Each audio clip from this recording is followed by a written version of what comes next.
ഗുഹൻ ഫലങ്ങളും പുഷ്പങ്ങളും ഉപഹാരമായി രാജകീയതിഥികളുടെ സന്നിധിയിൽ സമർപ്പിച്ചു. രാമപാദങ്ങളിൽ നമസ്കരിച്ചു. അദ്ദേഹത്തിന്റെ ബന്ധുക്കളും സുഹൃത്തുക്കളുമെല്ലാം രാമനെ നമസ്കരിച്ചു. അവർ ആനന്ദത്താൽ രോമാഞ്ചം കൊണ്ടു. അത് ശ്രദ്ധിച്ചു. രാമൻ അവരെയെല്ലാം അടുത്ത് വിളിച്ച് അവർ എങ്ങനെ കഴിയുന്നുവെന്നും സുഖവും സമാധാനവുമുണ്ടോ എന്നുമെല്ലാം അന്വേഷിച്ചു. ഭരണം സമുദായത്തിന്റെ ക്ഷേമാഭിവൃദ്ധിക്ക് എത്രത്തോളം സഹായകരമാണെന്ന് രാമൻ ആ വർഗപ്രമാണിയോട് ചോദിച്ചു. ഗുഹൻ മറുപടി പറഞ്ഞു, സ്വാമി രാമചന്ദ്ര, അവിടുത്തെ പാതാരവിന്ദങ്ങൾ കണ്ട് ഞങ്ങളെല്ലാം അതിരറ്റ ആനന്ദം അനുഭവിക്കുന്നു.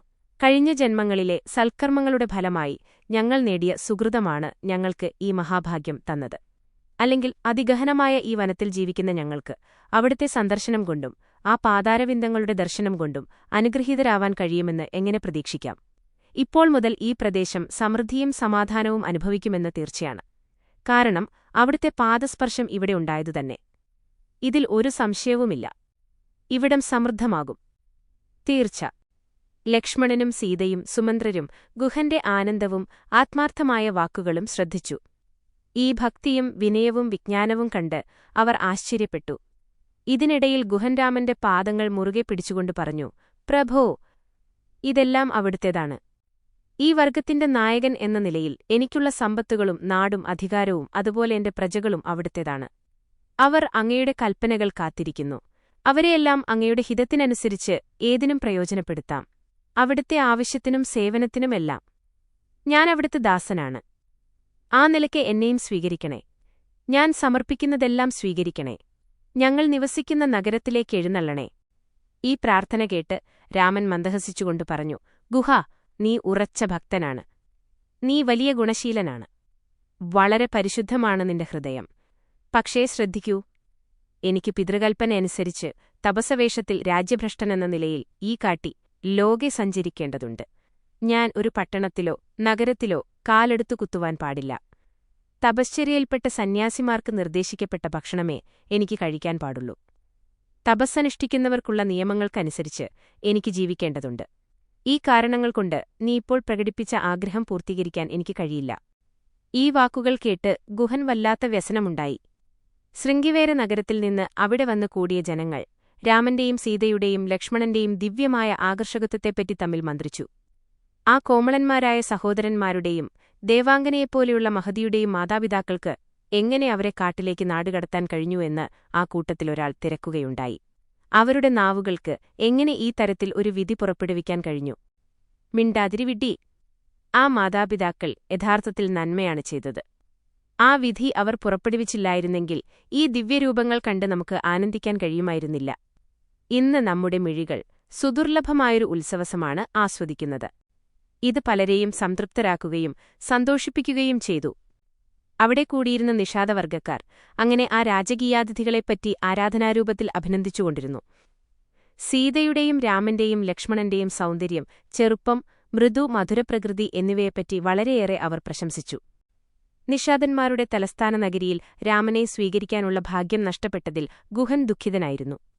ആ നഗരം രാമൻ ദർശിച്ചാലും രാമന്റെ നേത്രങ്ങൾ ഒരിക്കലെങ്കിലും അതിന്മേൽ പതിച്ചാൽ അവിടെ എന്നും സമാധാനവും മോക്ഷവും ഉണ്ടാവുന്ന നിലയിൽ അനുഗ്രഹീതമായിത്തീരുമെന്ന് ഗുഹൻ തോന്നി. അതുകൊണ്ട് അടുത്തുണ്ടായിരുന്ന കുറ്റാനാണെങ്കിലും മോടിയുള്ള ശീംശിബാ വൃക്ഷത്തിന്റെ സമീപത്തേക്ക് നടക്കണമെന്ന് ഗുഹൻ അപേക്ഷിച്ചു. രാമൻ സമ്മതിക്കുകയും ചെയ്തു. ആ സ്ഥലത്തു നോക്കിയ രാമന്റെ കണ്ണുകൾ നഗരത്തിന്മേൽ പതിഞ്ഞിട്ടുണ്ടെന്ന് ഗുഹൻ മനസ്സിലാക്കി. അത് ഓർത്തപ്പോൾ അദ്ദേഹത്തിന് സന്തോഷമായി. ദൂരെ നിന്ന് നഗരം കണ്ട് രാമനും സന്തുഷ്ടനായി. പാദസ്പർശത്തിനായി രാമൻ നിഷാദന്മാരെ അനുവദിച്ചു. രാത്രി ആസന്നമായിരുന്നതിനാൽ വീട്ടിലേക്ക് മടങ്ങിക്കൊള്ളാൻ രാമൻ അവർക്ക് നിർദ്ദേശം നൽകി. അനന്തരം രാമൻ സന്ധ്യാവേളയിൽ ചെയ്യേണ്ട പുണ്യകർമ്മങ്ങളെല്ലാം ചെയ്തു. ഇതിനിടയിൽ ഗുഹൻ മൃദുവായ പുല്ലും തളിരിലകളും ശേഖരിച്ച് വളരെ മൃദുവായ ശയനീയങ്ങൾ ഉണ്ടാക്കിയിരുന്നു. അദ്ദേഹം തന്റെ പ്രജകളെ സ്വാദുള്ള ഫലമൂലങ്ങൾ ശേഖരിക്കാനയച്ചു. അതിവിശിഷ്ട സന്ദർശകർക്ക് സമർപ്പിക്കേണ്ടതിനായി അവ ഇലകളിൽ പൊതിഞ്ഞുകെട്ടിക്കൊണ്ടുവരണമെന്ന് നിർദ്ദേശിക്കുകയും ചെയ്തു. സീതയും രാമനും ലക്ഷ്മണനും സുമന്ത്രരും അങ്ങനെ സമർപ്പിക്കപ്പെട്ട ഫലമൂലങ്ങളിൽ നിന്നും ഉചിതമായ ആഹാരം കഴിച്ച് വിശ്രമിക്കാനും ഉറങ്ങാനും പോയി. സീത പുതുമയുള്ള പച്ചപ്പുൽക്കിടക്കയിൽ കിടന്നുറങ്ങി. യാത്ര കൊണ്ടുണ്ടായ ആയാസത്തിന്റെ വലിവിൽ നിന്നും കോച്ചലിൽ നിന്നും മോചിപ്പിക്കുവാനായി ജ്യേഷ്ഠന്റെ കാലുകൾ തിരുമ്മാൻ വേണ്ടി ലക്ഷ്മണൻ രാമന്റെ കാൽക്കൽ ഇരുന്നു. ലക്ഷ്മണനും വിശ്രമം അത്യാവശ്യമാണെന്ന് രാമൻ കരുതി. താൻ ഉറങ്ങാതിരിക്കുന്ന സമയത്തോളം ലക്ഷ്മണൻ തന്റെ കാൽ തടവിക്കൊണ്ടിരിക്കുമെന്ന് അദ്ദേഹം മനസ്സിലാക്കി. അതിനാൽ മതികൈട്ടുറങ്ങിപ്പോയെന്നു നടിച്ചുകിടന്നു. ഇതുകണ്ടപ്പോൾ ഇനിയും കാൽ തിരുമുകയോ അമർത്തുകയോ ചെയ്താൽ നിദ്രയ്ക്ക് തടസ്സമുണ്ടാവുമെന്ന് ഭയന്ന് ലക്ഷ്മണൻ പതുക്കെ എഴുന്നേറ്റുമാറി. കുറച്ചകലെ അദ്ദേഹം വീരാസനത്തിലിരുന്നു. ആ നിലയിൽ അദ്ദേഹത്തിന് നാലുഭാഗത്തും കാണാമായിരുന്നു. രാമൻ നിദ്രാഭംഗം വരുത്താനിടയുള്ള വിധം വല്ല വന്യജന്തുക്കളോ രാക്ഷസരോ രാക്ഷസപ്രകൃതിയുള്ളവരോ അവിടെ വന്നാൽ ദൂരെ നിന്നുതന്നെ കാണാൻ കഴിയുമായിരുന്നു. അദ്ദേഹം പൂർണ്ണമായ ശ്രദ്ധയിലും ജാഗ്രതയിലും സീതാരാമന്മാർക്ക് കാവൽ നിന്നു.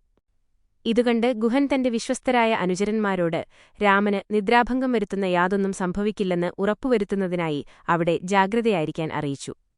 അസ്ത്രങ്ങളുള്ള ആവനാഴി ചുമരിലേന്തി വില്ലും കൈയിൽ പിടിച്ചുകൊണ്ട് അദ്ദേഹവും ലക്ഷ്മണന്റെ ജാഗ്രതയോടുകൂടിയ കാവലിൽ ചേരാനായി അദ്ദേഹത്തിന്റെ അടുത്തിയിരുന്നു. ഗുഹൻ അശ്രുപൂർണങ്ങളായ നേത്രങ്ങളോടെ ലക്ഷ്മണന്റെ മുമ്പിൽ കൈകൂപ്പിക്കൊണ്ടു പറഞ്ഞു, ലക്ഷ്മണാ, ദശരഥ ചക്രവർത്തിയുടെ രാജധാനി ദേവരാജാവായ ഇന്ദ്രന്റെ ദിവ്യമായ മന്ദിരത്തേക്കാൾ വിശേഷപ്പെട്ടതും ഗംഭീരവുമാണെന്ന് ഞാൻ ഊഹിക്കുന്നു. അവിടെയെല്ലാം സുന്ദരവും ആകർഷകവുമാണ്. പരിമളവും മാധുര്യവും എവിടെയുമുണ്ട്. ഹംസതൂലികാശയികൾ രത്നം പതിച്ച കൂടോടുകൂടിയ ദീപങ്ങൾ തുടങ്ങിയവ രാജധാനിയിലെ ആഡംബരഭാവത്തിനും സുഖത്തിനും മാറ്റുകൂട്ടുന്നു. അവിടെ കിടക്കവിരികൾ കരഞ്ഞുടനെയുള്ള പാലിൽ കാണുന്ന നുരപോലെ ധവളമാണ്. അതിനനുസരിച്ച് ഉപധാനങ്ങളുമാണവിടെയുള്ളത്. അങ്ങനെയുള്ള സുഖസമൃദ്ധമായ ശയ്യകളിൽ പതിവായുറങ്ങാറുള്ള സീതയും രാമനും ഇന്നിവിടെ വിരിയോ തലയണയോ ഇല്ലാതെ ഒരു പുൽക്കൂനയിൽ ശാരീരികായസം അനുഭവിച്ചുകൊണ്ട് ഉറങ്ങുകയാണ്. ഈ രംഗത്തെപ്പറ്റി ചിന്തിക്കുമ്പോൾ എനിക്ക് അസഹ്യമായ വേദനയുണ്ടാകുന്നു. തന്റെ ആവശ്യങ്ങളും സുഖങ്ങളും എപ്പോഴും ശ്രദ്ധിച്ചുകൊണ്ടിരിക്കുന്ന അംഗരക്ഷകന്മാരും പരിചാരികമാരും മാതാപിതാക്കളും അവിടെയുണ്ട്. ഇന്നലെ വരെ രാജകീയ പ്രൗഢിയോടെ ജീവിതം നയിച്ചിരുന്ന സീതയും രാമനും ഇപ്പോഴിതാ വെറും നിലത്ത് കിടക്കുന്നു. ഹാ, കഷ്ടം! എന്റെ ഹൃദയം ദുഃഖം കൊണ്ട് തകർന്നുപോകുന്നു. ലോകപ്രസിദ്ധനായ ജനകചക്രവർത്തിയുടെ പുത്രിയാണ് സീത. അവർ ശുഷ്കതൃണങ്ങൾ കൊണ്ടുള്ള വിരിപ്പിൽ കിടക്കുകയാണ്. വിധിയുടെ എന്തു വൈപരീത്യമാണിത്! സീതാരാമന്മാർ വനജീവിതത്തിനർഹരാണോ? ഹാ, മറ്റെന്തുണ്ടായിരുന്നാലും കർമ്മങ്ങളുടെ ഫലങ്ങൾ അനുഭവിക്കാതെ കഴിയുകയില്ലെന്ന് ഇപ്പോൾ തെളിയിക്കപ്പെട്ടുകഴിഞ്ഞിരിക്കുകയാണ്. കൈകേയ രാജ്യത്തിലെ രാജാവിന്റെ മകളാണ് കൈകേയി. ഈ അതിക്രൂരമായ പാപകർമ്മത്തിന് പ്രാപ്തയായ അവർ എന്ന് ആർക്കും വിശ്വസിക്കാൻ കഴിയില്ല. ജീവിതത്തിൽ ഒന്നിച്ചിരുന്ന് ഏറ്റവും സുഖിച്ചിരിക്കേണ്ടൊരു ദശയിലാണീ രണ്ടുപേരും. ഈ കഠിനവിധി അവരിൽ അടിച്ചേൽപ്പിക്കുകയെന്നത് എത്ര ഗർഹണീയമായൊരു കൃത്യമാണ്. ഒരാളുടെ ഏറ്റവും വലിയ ശത്രുവിനെപ്പോലും ഇതുഷമായ വിധി ആക്രമിച്ചുപിടിക്കാൻ പാടില്ലാത്തതാണ്. കൈകേയരാജകുമാരി സൂര്യവംശവൃക്ഷത്തിന്റെ വേരുകൾ തന്നെ ഖണ്ഡിച്ചുകളയാനുള്ള ഒരു കോടാലിയായിരിക്കുമെന്ന് സ്വയം തെളിയിക്കപ്പെട്ടിരിക്കുന്നു. അവരുടെ സ്വാർത്ഥമായ അത്യാഗ്രഹം ലോകത്തെ മുഴുവൻ ദുഃഖത്തിലാഴ്ന്നിരിക്കുകയാണ്. ഹാ, ഈ ദയനീയമായ കാഴ്ച കാണാൻ എന്റെ നിന്ദ്യമായ നയനങ്ങൾ വിധിക്കപ്പെട്ടിരിക്കുന്നു. ഈ ശിക്ഷ അർഹിക്കുന്നതിന് ഞാനെന്ത് പാപകർമ്മത്തിലാണ് ആസക്തനായിരുന്നത്? എന്റെ പ്രിയപ്പെട്ട രാമനെ ഈ സ്ഥിതിയിൽ കാണത്തക്കവണ്ണം കഴിഞ്ഞകാലത്ത് ആരുടെ സന്തുഷ്ടജീവിതമാണ് എന്റെ കണ്ണുകളെ അസൂയാകലുഷിതമാക്കിയിരുന്നത്? ഗുഹനിങ്ങനെ ഓരോന്ന് പറഞ്ഞുകൊണ്ടിരുന്നു. മനസ്സിൽ ഉയർന്നുവരുന്ന ദുഃഖതിരമാലകളുടെ പാഞ്ഞുയേറ്റം തടഞ്ഞു നിർത്താനാവാതെ അദ്ദേഹം തന്റെ വായടച്ചു. അടക്കാനാവാത്ത ഹൃദയവേദനയാൽ നമ്രശിരസ്കനായി നിന്നു. ഇതു കണ്ടപ്പോൾ ലക്ഷ്മണനും മ്ലാനതയിലാണ്ടു. കുറച്ചൊരു ധൈര്യം സമാഹരിച്ചുകൊണ്ട് ലക്ഷ്മണൻ പറഞ്ഞു, ഓ നിഷാദനേതാവേ, ഒരാൾക്ക് സുഖമുണ്ടാകുന്നത് മറ്റൊരാൾ വഴിയല്ല. ദുഃഖമുണ്ടാകുന്നതും അന്യൻ മൂലമല്ല. അയാൾക്കൊരിക്കലും ഭാഗ്യമോ നിർഭാഗ്യമോ അന്യർവഴിയുണ്ടാകുകയില്ല. മറ്റൊരാൾ വഴി ഒരാൾക്ക് യഥാർത്ഥത്തിൽ സന്തുഷ്ടനോ ദുഃഖിതനോ ആയിരിക്കാൻ കഴിയുകയില്ല. പൂർവ്വജന്മങ്ങളിൽ ഒരുവൻ ചെയ്തിരുന്ന കർമ്മങ്ങളുടെ ഫലമായി അല്ലെങ്കിൽ പരമായ ഇച്ഛയുടെയോ തീരുമാനത്തിന്റെയോ പ്രേരണ മൂലം ഓരോരുത്തരും ഓരോ ആവശ്യത്തിനുവേണ്ടി ജന്മം കൊള്ളുകയാണ്. ആ ആവശ്യം പൂർത്തീകരിക്കുമ്പോൾ അവർ സന്തുഷ്ടരോ ദുഃഖിതരോ ആയി കാണപ്പെടുന്നു. അത്രയേയുള്ളൂ. ഒരു യാചകൻ താൻ അരജനാണെന്ന് സ്വപ്നം കാണുന്നു. അരജൻ യാചകനാണെന്നും സ്വപ്നം കാണുന്നു. അവർ ഉണരുമ്പോൾ അതുവരെ അനുഭവിരുന്ന സുഖവും ദുഃഖവും അയാഥാർത്ഥവും നൈമിഷികവുമാണെന്ന് കാണുന്നു. അതുപോലെ അയാഥാർത്ഥവും സ്വപ്നവുമാണ് ഈ ലോകം. ഇത് മിഥ്യയാണ്. രാമനെ ഈ സ്ഥിതിയിൽ കണ്ടതുകൊണ്ട് നിങ്ങൾ ദുഃഖിക്കുന്നു. എന്നാൽ രാമൻ ദുഃഖത്തിനും സുഖത്തിനും അതീതനാണ്. ബന്ധങ്ങൾക്ക് അപ്രാപ്യനുമാണ്. കഴിഞ്ഞ ജന്മങ്ങളിലെ കർമ്മങ്ങളുടെ ഫലമായി സമാർജിച്ച നന്മയോ ദുർഭാഗ്യമോ ഉള്ളവർ രാമനെ നോക്കുമ്പോൾ രാമൻ സന്തുഷ്ടനോ ദുഃഖിതനോ ആയി കാണപ്പെടും. നിങ്ങൾ പറയുന്ന രാമനിലെ സുഖവും ദുഃഖവുമെല്ലാം നിങ്ങളുടെ മാനസികാവസ്ഥയുടെ പ്രതിഫലനം മാത്രമാകുന്നു. ഇത് കേട്ടപ്പോൾ ഗുഹൻ സ്വൽപ്പം ശാന്തനായി. അല്പം മുമ്പ് കൈകേയി മുഴുവൻ ദുഃഖത്തിലായിരുന്നിരിക്കുകയാണ്. ഹാ, ഈ ദയനീയമായ കാഴ്ച കാണാൻ എന്റെ നിന്ദ്യമായ നയനങ്ങൾ വിധിക്കപ്പെട്ടിരിക്കുന്നു. ഈ ശിക്ഷ അർഹിക്കുന്നതിന് ഞാനെന്ത് പാപകർമ്മത്തിലാണ് ആസക്തനായിരുന്നത്? എന്റെ പ്രിയപ്പെട്ട രാമനെ, ഈ സ്ഥിതിയിൽ കാണത്തക്കവണ്ണം കഴിഞ്ഞകാലത്ത് ആരുടെ സന്തുഷ്ടജീവിതമാണ് എന്റെ കണ്ണുകളെ അസൂയാകലുഷിതമാക്കിയിരുന്നത്? ഗുഹനിങ്ങനെ ഓരോന്ന് പറഞ്ഞുകൊണ്ടിരുന്നു. മനസ്സിൽ ഉയർന്നുവരുന്ന ദുഃഖതിരമാലകളുടെ പാഞ്ഞുയേറ്റം തടഞ്ഞു നിർത്താനാവാതെ അദ്ദേഹം തന്റെ വായടച്ചു. അടക്കാനാവാത്ത ഹൃദയവേദനയാൽ നമ്രശിരസ്കനായി നിന്നു. ഇതു കണ്ടപ്പോൾ ലക്ഷ്മണനും മ്ലാനതയിലാണ്ടു. കുറച്ചൊരു ധൈര്യം സമാഹരിച്ചുകൊണ്ട് ലക്ഷ്മണൻ പറഞ്ഞു, ഓ നിഷാദനേതാവേ, ഒരാൾക്ക് സുഖമുണ്ടാകുന്നത് മറ്റൊരാൾ വഴിയല്ല. ദുഃഖമുണ്ടാകുന്നതും അന്യൻ മൂലമല്ല. അയാൾക്കൊരിക്കലും ഭാഗ്യമോ നിർഭാഗ്യമോ അന്യർവഴി ഉണ്ടാകുകയില്ല. മറ്റൊരാൾ വഴി ഒരാൾക്ക് യഥാർത്ഥത്തിൽ സന്തുഷ്ടനോ ദുഃഖിതനോ ആയിരിക്കാൻ കഴിയുകയില്ല. പൂർവ്വജന്മങ്ങളിൽ ഒരുവൻ ചെയ്തിരുന്ന കർമ്മങ്ങളുടെ ഫലമായി അല്ലെങ്കിൽ പരമായ ഇച്ഛയുടെയോ തീരുമാനത്തിന്റെയോ പ്രേരണ മൂലം ഓരോരുത്തരും ഓരോ ആവശ്യത്തിനുവേണ്ടി ജന്മം കൊള്ളുകയാണ്. ആ ആവശ്യം പൂർത്തീകരിക്കുമ്പോൾ അവർ സന്തുഷ്ടരോ ദുഃഖിതരോ ആയി കാണപ്പെടുന്നു. അത്രയേയുള്ളൂ. ഒരു യാചകൻ താൻ അരജനാണെന്ന് സ്വപ്നം കാണുന്നു. അരജൻ യാചകനാണെന്നും സ്വപ്നം കാണുന്നു. അവർ ഉണരുമ്പോൾ അതുവരെ അനുഭവിരുന്ന സുഖവും ദുഃഖവും അയാഥാർത്ഥവും നൈമിഷികവുമാണെന്ന് കാണുന്നു. അതുപോലെ അയാഥാർത്ഥവും സ്വപ്നവുമാണ് ഈ ലോകം. ഇത് മിഥ്യയാണ്. രാമനെ ഈ സ്ഥിതിയിൽ കണ്ടതുകൊണ്ട് നിങ്ങൾ ദുഃഖിക്കുന്നു. എന്നാൽ രാമൻ ദുഃഖത്തിനും സുഖത്തിനും അതീതനാണ്. ബന്ധങ്ങൾക്ക് അപ്രാപ്യനുമാണ്. കഴിഞ്ഞ ജന്മങ്ങളിലെ കർമ്മങ്ങളുടെ ഫലമായി സമാർജിച്ച നന്മയോ ദുർഭാഗ്യമോ ഉള്ളവർ രാമനെ നോക്കുമ്പോൾ രാമൻ സന്തുഷ്ടനോ ദുഃഖിതനോ ആയി കാണപ്പെടും. നിങ്ങൾ പറയുന്ന രാമനിലെ സുഖവും ദുഃഖവുമെല്ലാം നിങ്ങളുടെ മാനസികാവസ്ഥയുടെ പ്രതിഫലനം മാത്രമാകുന്നു. ഇതു കേട്ടപ്പോൾ ഗുഹൻ സ്വൽപ്പം ശാന്തനായി. അല്പം മുമ്പ് കൈകേയിയുടെ നേരെയുണ്ടായിരുന്ന അമർഷം അദ്ദേഹം ഉപേക്ഷിച്ചു. അന്യന്മാരിൽ കുറ്റം കണ്ടുപിടിച്ച് അവരിൽ കുറ്റാരോപണം ചെയ്തത് ശരിയല്ലെന്നും അദ്ദേഹം മനസ്സിലാക്കി. ജനങ്ങളെല്ലാം വ്യാമോഹനിദ്രയിൽ കിടക്കുകയാണ്. അവർ പലതരം സ്വപ്നങ്ങൾ കാണുന്നതിൽ വ്യാപൃതരായിരിക്കുന്നു. ഈ രീതിയിലാണ് ജീവിതമെന്ന രാത്രി ആളുകൾ കഴിച്ചുകൂട്ടുന്നത്. ആത്മനിയന്ത്രണം നേടിയിട്ടുള്ള യോഗികൾ അവർ മാത്രമാണ് രാത്രി സ്വപ്നങ്ങളിൽപ്പെടുകയോ സ്വപ്നങ്ങളാലാകൃഷ്ടരാവുകയോ ചെയ്യാതെ ഉറങ്ങാതിരിക്കുന്നത്. അവർക്ക് ലോകം കൊണ്ടോ അതിലെ വസ്തുക്കളെക്കൊണ്ടോ യാതൊരാവശ്യവുമില്ല. അവർ എല്ലാ ഐന്ദ്രിയസുഖങ്ങളിൽ നിന്നും കുഴപ്പങ്ങളിൽ നിന്നും വിമുക്തരാകുന്നു. ഈ സ്ഥിതിയിലെത്തുന്നതുവരെ യാതൊരാൾക്കും താൻ ഉണർന്നിരിക്കുകയാണെന്ന് പറയാൻ സാധ്യമല്ല. ജ്ഞാനം ലഭിച്ചാൽ, സത്യം സാക്ഷാത്കരിച്ചാൽ പിന്നെ വ്യാമോഹങ്ങളെല്ലാം അവസാനിക്കും. രാമന്റെ പാതാരവിന്ദങ്ങളിൽ പ്രേമം സ്ഥിരപ്രതിഷ്ഠ നേടുകയും ചെയ്യും. ഈ രീതിയിൽ പോയി ഗുഹന്റെ ചിന്തകൾ. ഇവയെക്കൊണ്ട് അദ്ദേഹം ആശ്വസിച്ച് ആത്മവീര്യമുള്ളവനായിത്തീർന്നു. ഗുഹനും ലക്ഷ്മണനും അന്യോന്യം രാമന്റെ അമാനുഷിക ഭാവങ്ങളും അദ്ദേഹത്തിൽ അന്തർലീനമായിരിക്കുന്ന പ്രഭാപൂർണതയും സംബന്ധിച്ച കാര്യങ്ങൾ സംസാരിച്ചുകൊണ്ട് രാത്രിയുടെ ശിഷ്ടഭാഗം ചെലവഴിച്ചു. ഇതിനിടയിൽ നേരം പുലർന്ന് രാമൻ ഉറങ്ങിക്കിടക്കുന്ന സ്ഥലത്ത് ഒരാൾ കാവൽ നിൽക്കുമ്പോൾ മറ്റേയാൾ പ്രഭാതസ്നാനമെല്ലാം കഴിഞ്ഞ് മടങ്ങിവന്നു. ഉടനെ രാമൻ അവയവങ്ങളിളക്കി കണ്ണുകൾ തുടച്ചു എഴുന്നേറ്റിരുന്ന് നാലുപാടും നോക്കി. അദ്ദേഹം സീതയെ ഉണർത്തി. ഇരുവരും ഗംഗാതീരത്തേക്കു പോയി. സ്നാനവും പ്രഭാതകർമ്മങ്ങളും അനുഷ്ഠിച്ചതിൽപ്പന്നെ അവർ ഗുഹനും ലക്ഷ്മണനും ഉള്ളിടത്തേക്കു വന്നു. രാമൻ അത്തിവൃക്ഷത്തിന്റെ അരയാൽ പേരാൽ മുതലായ കുറെ പാൽ കൊണ്ടുവരാൻ ലക്ഷ്മണനോട് പറഞ്ഞു. ലക്ഷ്മണൻ മുരുമുറുപ്പൊന്നുമില്ലാതെ ക്ഷണം സ്ഥലം വിട്ടു.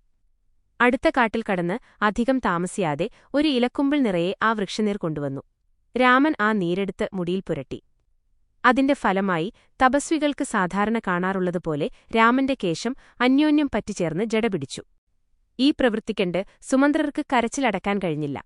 രത്നഖചിതമായ കിരീടം ധരിക്കേണ്ട ആ ശിരസ് ജടാഭാരം വഹിക്കുന്നത് കണ്ടപ്പോൾ അദ്ദേഹത്തിന് വല്ലാത്ത മാനസിക ക്ഷോഭമുണ്ടായി.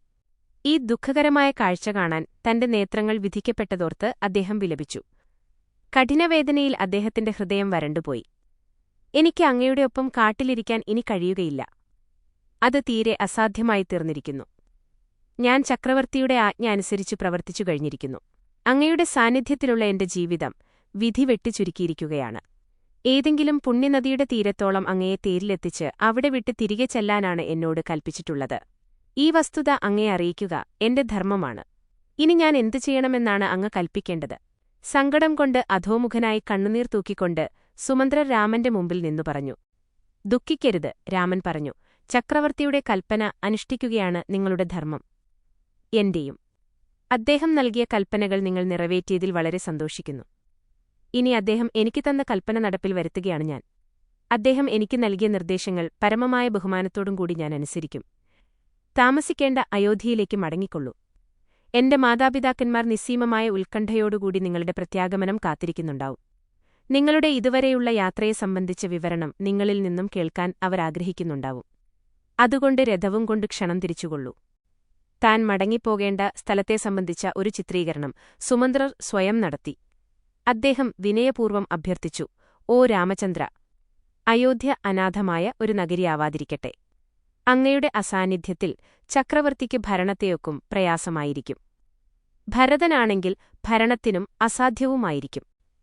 ദുഃഖഭാരം താങ്ങാനാവാതെ സുമന്ത്രർ രാമന്റെ കാൽക്കൽ വീണു.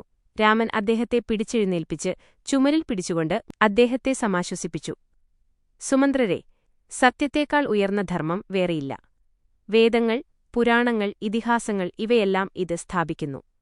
ഇത് പ്രഖ്യാപിക്കുകയും ചെയ്യുന്നു. ഇതൊക്കെ നിങ്ങൾക്കറിയാം. ഇപ്പോൾ ഈ പരമത്തായ ധർമ്മത്തെ അനുസരിക്കുന്ന ജോലിയാണ് എനിക്ക് തന്നിട്ടുള്ളത്. ഇത്ര മഹത്തായ ഭാഗ്യമാണ്. ഈ അവസരം ഞാൻ ഉപേക്ഷിക്കുകയും അങ്ങനെ ആ ഭാഗ്യം നഷ്ടപ്പെടുത്തുകയും ചെയ്താൽ ഞാനും എന്റെ വംശവും 3 ലോകങ്ങളിലും വ്യാപിക്കുന്ന ദുഷ്കീർത്തി നേടും. ലക്ഷക്കണക്കിലുള്ള മരണങ്ങളെക്കാളും ദഹിപ്പിക്കലുകൾക്കും എത്രയോ അധികം ദുഷ്കീർത്തിധർമ്മിഷ്ഠന്മാരെ മർമ്മഭേദകമായ നിലയിൽ ദഹിപ്പിച്ചുകൊല്ലും. എന്റെ പിതാവിന്റെ പാദത്തിൽ വീണ് എന്റെ ഉറച്ച തീരുമാനത്തെയും ആനന്ദത്തെയും അറിയിക്കൂ. എന്നെയും സീതയെയും ലക്ഷ്മണനെയും കുറിച്ച് അച്ഛൻ അസ്വസ്ഥപ്പെടാതിരിക്കാൻ താങ്കൾ ജാഗ്രതയോടെ പ്രവർത്തിക്കണം. ഗുഹനും അനുയായികളും രാമന്റെ വാക്കുകൾ കേട്ടു. അവയുടെ ഫലം അവരിൽ പ്രകടമായിരുന്നു. അറിയാതെ അവർ കരയാനും കണ്ണുനീർ പൊഴിക്കാനും തുടങ്ങി. ലക്ഷ്മണന് ഈ കഠിനവേദന സഹിക്കാൻ കഴിഞ്ഞില്ല. ഈ ദുരന്തത്തിന് കാരണക്കാരായവരുടെ നേരെ അദ്ദേഹം അമർഷവും പരുഷതയും കലർന്ന ചില വാക്കുകൾ ഉച്ചരിച്ചു. എന്നാൽ രാമൻ ലക്ഷ്മണന്റെ പ്രകൃതം മനസ്സിലാക്കി അതുതന്നെ തടഞ്ഞു. അനന്തരം അദ്ദേഹം മന്ത്രി സുമന്ത്രരുടെ നേരെ തിരിഞ്ഞു. എന്നിട്ടു പറഞ്ഞു, സുമന്ത്രരെ, ലക്ഷ്മണൻ കേവലം കൗമാരദശ വിടാത്തയാളാണ്. അവന്റെ വാക്കുകൾക്ക് പ്രാധാന്യം കൽപ്പിക്കരുത്. അവ അച്ഛനെ അറിയിക്കുകയും വേണ്ട. ലക്ഷ്മണൻ എന്നോട് വലിയ സ്നേഹമാണ്. സീത അനുഭവിക്കുന്ന യാതനകളും അവനെ വല്ലാതെ അസ്വസ്ഥനാക്കിയിട്ടുണ്ട്. ഇവയെല്ലാം കൊണ്ട് അവന്റെ മനസ്സ് ദുഃഖപൂർണമാണ്. എന്നെ വനത്തിലേക്ക് നാടുകടത്തിയവരെ സംബന്ധിച്ച് അവനുള്ള തെറ്റിദ്ധാരണ മൂലമാണ് അവൻ അത്തരം വാക്കുകൾ ഉപയോഗിച്ചത്. പ്രകൃത്യാ ലക്ഷ്മണൻ വളരെ വിശിഷ്ടഗുണമുള്ളവനാണ്. അനന്തരം രാമൻ തന്റെ ഭ്രാതാവിന്റെ ഗുണങ്ങളെ വർണ്ണിക്കാൻ തുടങ്ങി. സുമന്ത്രർ തലയുയർത്തി രാമനോട് സീതയെപ്പറ്റി ചില അപേക്ഷകൾ നടത്തി. പ്രഭോ, ജാനകി ഇളം പ്രായക്കാരിയും മൃദുലസ്വഭാവമുള്ളവളുമാണ്. അവർക്ക് വനജീവിതത്തിന്റെ കഷ്ടപ്പാടുകളെ ചെറുത്തുനിൽക്കാൻ കഴിയില്ല. അവരോട് നഗരത്തിലേക്ക് മടങ്ങാൻ ഉപദേശിക്കുന്നത് ഏറ്റവും ആവശ്യമാണ്. അതാണ് ശരിയായ കർമ്മമെന്ന് അവരെ ബോധ്യപ്പെടുത്തുകയും വേണം. അവർ അയോധ്യയുടെ ജീവശ്വാസമാകുന്നു. അവർ സാമ്രാജ്യത്തിലെ ക്ഷേമ കൈയില്ലെങ്കിൽ ആ നഗരത്തിലെ നിവാസികൾ വറ്റിയ കുളത്തിലെ മത്സ്യംതപ്പോലെ വേദന അനുഭവിക്കും. അവർ തിരിച്ചുവന്ന് ഭർത്തൃമാതാവിന്റെ കൂടെയോ സ്വന്തം മാതാപിതാക്കളുടെ കൂടെയോ ഇഷ്ടം പോലെ താമസിക്കട്ടെ. ഇതേ വാക്കുകളിൽ അങ്ങയോട് പറയാനായി ചക്രവർത്തി എന്നോട് പലവട്ടം കൽപ്പിച്ചിരിക്കുന്നു. അങ്ങ് 14 വർഷത്തിനുശേഷം അയോധ്യയിലേക്ക് മടങ്ങിയെത്തിയാൽ ജാനകിയെ അവരുടെ പിതൃരാജധാനിയിൽ നിന്ന് കൂട്ടിക്കൊണ്ടുവരികയും ചെയ്യാം. സുമന്ത്രർ ഇങ്ങനെ പറഞ്ഞുകൊണ്ടിരുന്നപ്പോൾ രാമൻ സീതയുടെ ശ്രദ്ധ മന്ത്രിയുടെ ആഗ്രഹത്തിനും അപേക്ഷയ്ക്കും നേരെ തിരിച്ചുവിടുന്നവണ്ണം സീതയോട് ചില അടയാളങ്ങൾ കാണിച്ചു.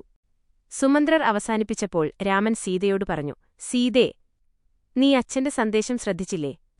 കൊട്ടാരത്തിലേക്ക് തിരിച്ചുപോകൂ. എന്റെ അച്ഛനും അമ്മയും എന്റെ വേർപാടുകൊണ്ടനുഭവിക്കുന്ന പ്രാണവേദന കുറച്ചെങ്കിലും നിന്നെ കണ്ടിട്ട് അവർ മറക്കട്ടെ. അവരുടെ വാർദ്ധക്യദശയിൽ ഈ ഭയങ്കരമായ അവസ്ഥ സഹിക്കാൻ കഴിയാത്തവണ്ണം അവർ ദുർബലരാണ്. അതുകൊണ്ട് നീ മന്ത്രിയോടൊപ്പം അയോധ്യയിലേക്ക് മടങ്ങിപ്പോകേണ്ടത് ഒഴിച്ചുകൂടാത്ത ആവശ്യമാണ്. അച്ഛന്റെ അപേക്ഷ അവരെക്കൊണ്ടനുസരിപ്പിക്കാൻ അവരെ സ്വാധീനിക്കുന്നതിനു വേണ്ടിയും മറ്റും പല വാദങ്ങളും രാമൻ ഉപയോഗിച്ചു. സീത മറുപടി പറഞ്ഞു, പ്രഭോ, അങ്ങ് സർവജ്ഞനാണ്. മനുഷ്യസമുദായത്തിൽ ഓരോ വിഭാഗത്തിനും നിർദ്ദേശിക്കപ്പെട്ട മാതൃകാപരമായ ധാർമ്മികവൃത്തി അങ്ങേക്കറിയാം. ഞാനത് അങ്ങയെ അനുസ്മരിപ്പിക്കേണ്ട ആവശ്യമില്ല. സദയം എന്റെ പ്രാർത്ഥന അല്പസമയം ശ്രദ്ധിക്കൂ. നിഴൽ അതിന്റെ ആധാരവസ്തുവിനെ അനുഗമിക്കേണ്ടതല്ലേ? അതിന് ആ വസ്തുവിൽ നിന്നും അകന്നു നിൽക്കാൻ കഴിയുമോ? സൂര്യനിൽ നിന്നും അകന്ന് സൂര്യരശ്മികൾക്ക് അസ്തിത്വമുണ്ടോ? ചന്ദ്രനിൽ നിന്നും അകറ്റപ്പെട്ട നിലയിൽ ചന്ദ്രികയ്ക്ക് നിലനിൽപ്പുണ്ടോ? അതുപോലെ ഈ സീതയാകുന്ന നിഴലിന് രാമചന്ദ്രനെ വിട്ടുകൊണ്ട് നിലനിൽക്കാൻ സാധ്യമല്ല.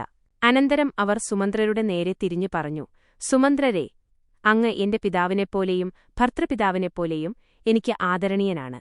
അങ്ങെന്റെ ഗുണകാംക്ഷിയുമാണ്. സദയം ഇത് പരിഗണിക്കൂ. ഞാൻ എന്റെ നാഥന്റെ പാതാരവിന്ദങ്ങളല്ലാതെ മറ്റ് യാതൊരു അഭയസ്ഥാനവും അന്വേഷിക്കുകയില്ല. കുടുംബത്തിലേക്ക് കൊണ്ടുവരപ്പെട്ട ഒരു പുത്രവധുവും കുടുംബത്തിൽ പിറന്ന പുത്രനേക്കാൾ കൂടുതൽ അടുത്തവളല്ലെന്ന് ലോകർക്കെല്ലാം അറിയാം. പുത്രന്റെ വിരഹം കൊണ്ടുള്ള പ്രാണവേദന, പുത്രഭാര്യ തിരിച്ചറിഞ്ഞാൽ അവർ മരിക്കുമെന്ന പ്രസ്താവനയ്ക്ക് യാതൊരർത്ഥവുമില്ല. എന്റെ അച്ഛന്റെ രാജധാനിയിലെ ധനത്തെയും സുഖങ്ങളെയും സംബന്ധിച്ചാണെങ്കിൽ അവ മതിയാവോളം ഞാൻ കുട്ടിക്കാലത്ത് അനുഭവിച്ചിട്ടുണ്ട്. ഇപ്പോൾ എനിക്കവ തൃണസമം ശുഷ്കവും വില കുറഞ്ഞതുമായാണ് തോന്നുന്നത്. എന്റെ സ്വാമി അടുത്തില്ലെങ്കിൽ അദ്ദേഹം സഞ്ചരിക്കുന്ന മാർഗമല്ലാതെ എനിക്ക് മറ്റൊരു മാർഗവുമില്ല.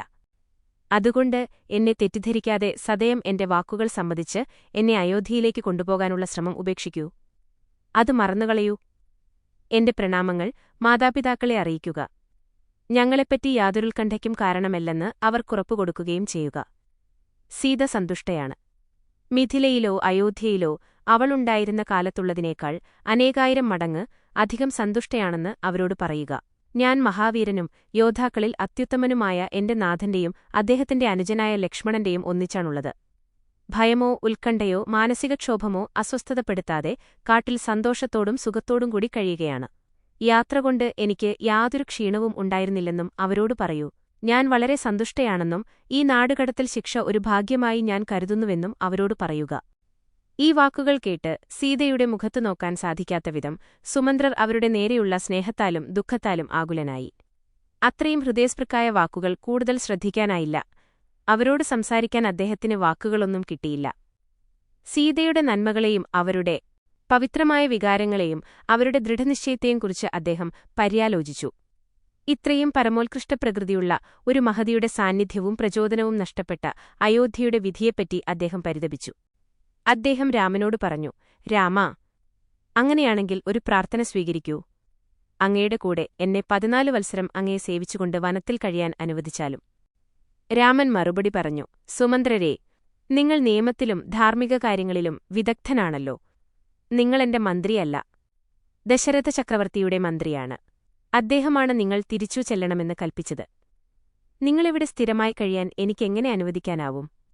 അല്ലല്ലെങ്കിൽ തന്നെ ഈ പ്രത്യേക ഘട്ടത്തിൽ നിങ്ങൾ ചക്രവർത്തിയിൽ നിന്നും അകന്നിരിക്കുന്നത് ഉചിതമല്ല. നിങ്ങൾ ചക്രവർത്തിക്ക് വലങ്കൈ പോലെയാണ്. താങ്കൾ സ്വന്തം ആനന്ദത്തിനുവേണ്ടി ശ്രമിക്കരുത്. അദ്ദേഹത്തിൽ നിന്നും വിട്ടകന്നു നിൽക്കയുമരുത്. പോകൂ, അദ്ദേഹത്തിന്റെ അടുത്തേക്ക് പോകൂ. ഇനിയും താമസിക്കാതെ നിങ്ങൾ വേഗത്തിൽ പോയാൽ നിങ്ങൾക്കും എനിക്കും എന്റെ മാതാപിതാക്കൾക്കും ആശ്വാസവും വിശ്വാസവും പ്രദാനം ചെയ്യാൻ കഴിയും. മറ്റു പല വാദങ്ങളും ഉദാഹരണങ്ങളും ഉന്നയിച്ചുകൊണ്ട് രാമൻ അദ്ദേഹത്തെ വേഗം പോകാൻ പ്രേരിപ്പിച്ചു. ചെറുത്തുനിൽക്കാൻ അസാധ്യമാണെന്നുകണ്ട് സുമന്ത്രർ ഉച്ചത്തിൽ വിലപിച്ചു. 3 പേരുടെയും മുമ്പാകെ നമസ്കരിച്ചുകൊണ്ട് തിരിഞ്ഞു നടന്നു. അദ്ദേഹത്തിന്റെ അടിവയ്പ്പുകൾ കനത്തതും ഇടർന്നതുമായിരുന്നു. അദ്ദേഹത്തിന്റെ മനസ്സിനും ശരീരത്തിനും പോകാൻ ഇഷ്ടമില്ലായിരുന്നു. രാമൻ അദ്ദേഹത്തിന്റെ കരം ഗ്രഹിച്ചു. രഥത്തിന്റെ അടുത്തേക്ക് നടന്നുപോകാനും അതിൽ കേറിയിരിക്കാനും സഹായിച്ചു. അയോധ്യയിലേക്ക് മടങ്ങിപ്പോകാൻ പ്രോത്സാഹിപ്പിക്കുന്നതിനായി സുമന്ത്രരോടും തേർകുതിരകളോടും രാമൻ മൃദുമധുരമായി സംസാരിച്ചു. സുമന്ത്രർ അയോധ്യയിലേക്ക് തിരികെ തേരോടിച്ചു. കുതിരകൾക്ക് തിരിച്ചുപോകാൻ ഇഷ്ടമുണ്ടായിരുന്നില്ല. കുതിരകൾ രാമനോട് ഒന്നിച്ചു നിൽക്കുന്നതിനാഗ്രഹിച്ചുകൊണ്ട് രാമൻ സ്ഥിതി ചെയ്തിരുന്ന സ്ഥലത്തേക്ക് തന്നെ തിരിഞ്ഞു. ചമ്മട്ടിയുടെ അഗ്രം കൊണ്ട് കുത്തുകയും മറ്റു നിലയിൽ പ്രേരിപ്പിക്കുകയും ചെയ്തിട്ടും അവ നീങ്ങാൻ